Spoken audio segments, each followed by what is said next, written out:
I always want there to be a payoff when the viewer gets up close and looks at that surface. If you go up close, you can tell that every single square centimeter of the surface has been like very specifically handled, layer after layer.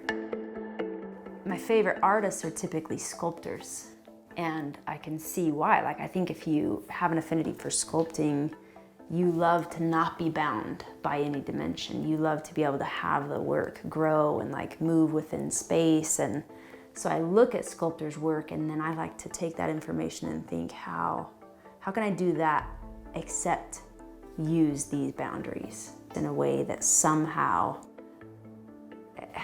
functions and doesn't feel too constrained or stiff or confined. I love man-made forms that were once useful but have lost their function, like abandoned buildings or discarded farm equipment, something that has like form and it appears to have function, but it's lost that function, therefore it's become kind of just this, like a sculpture.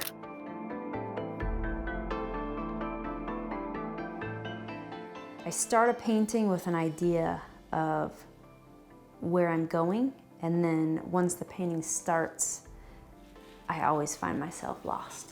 I'm in this space where I realize my idea is not working out, and I have to either scratch it or take what I have in front of me and like find a new direction. Then I get kind of anxious and curious, and I love that, just kind of like fighting with the mess that I've made or the elements that I've begun to try and organize, and then being surprised by the outcome. I'm always surprised by the outcome in the end.